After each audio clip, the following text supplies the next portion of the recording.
देखिए, कुछ लोगों में ऐसा देखने में आया है कि जब वो गहरी साधना की बातों में, गहरे ध्यान की बातों में, गहरे अध्यात्म की बातों में रुचि नहीं ले पाते और दूसरों को उसमें वो गति करते हुए देखते हैं, मूव करते हुए देखते हैं, तो उनको एक किस्म की हीन भावना पकड़ती है। उनको लगता है मैं तो नहीं कर पा रहा हूँ, लेकिन दूसरे तो बड़ा अच्छा काम कर रहे हैं। तो इसमें मेरा ये कहना है कि एक तो व्यक्ति की अपनी डेस्टिनी है, उसकी कंडीशनिंग से जो निकली डेस्टिनी है, लेकिन उस डेस्टिनी को बदलने के उपाय भी हैं।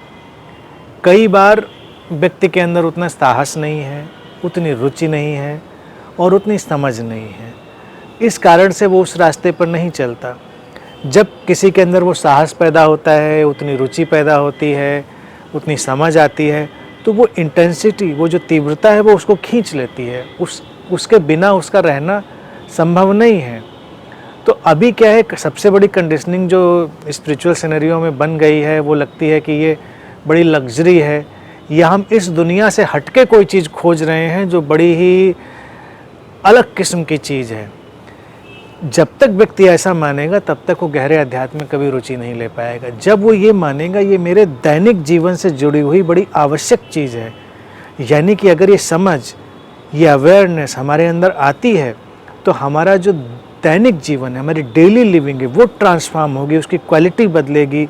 अभी जो क्वालिटी है हमारी, जिसमें हम बहुत कम अपना इनपुट डाल रहे हैं, जैसे कि अगर देखा जाए ज़िंदगी 100% जीने का नाम हो तो हम 5-7%, 10%, इससे ज़्यादा जी रहे हों, बड़ा मुश्किल लगता है। लेकिन हर चीज़ में जब हमारी इंटेंसिटी बढ़ेगी, इनपुट बढ़ेगा, तो उसकी क्वालिटी बढ़ेगी, हमारी खुशी की क्वालिटी बढ़ेगी, हमारे जीवन में जितनी बेहतर चीज़ें उनकी क्वालिटी बढ़ेगी। तो ये कंडीशनिंग बदलने की बात है। हम जब अध्यात्म में जा रहे हैं तो किसी स्वर्ग के लिए, किसी दुनिया से बाहर के किसी मोक्ष के लिए, उसके लिए नहीं जा रहे हैं। वो स्वर्ग, वो मोक्ष इसी दुनिया में, इसी मोमेंट में, इसी जीवन में ही है। वो क्वालिटी के फॉर्म में है। यानी कि अगर आपके जीवन में 24/7 एक पीस और हैप्पीनेस की क्वालिटी मेंटेन रहती है तो आप एक मोक्ष की स्थिति में हैं।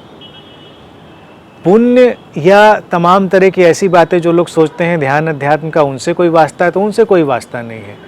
पुण्य का इतना ही तात्पर्य है कि हम कॉन्शियसली अपना काम कर रहे हैं और उस कॉन्शियस फंक्शनिंग से हम जॉयफुल अनुभव कर रहे हैं, सिंपली।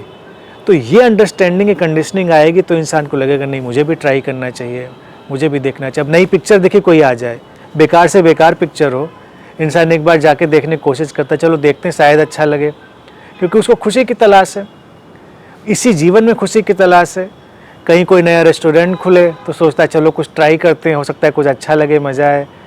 लेकिन ध्यान में नहीं ट्राई करता है, क्योंकि उसको लगता है कि ध्यान में तो कुछ ऐसा होगा जो कभी अगले जीवन में काम आएगा, या बाद के जीवन में काम आएगा, या बड़े बड़े लोगों के काम का होता है। तो ये उनकी कंडीशनिंग है। अगर उनको ये पता हो वो चीज़ आपकी इसी मोमेंट की क्वालिटी को बदल देगी तो वो ट्राई करेंगे।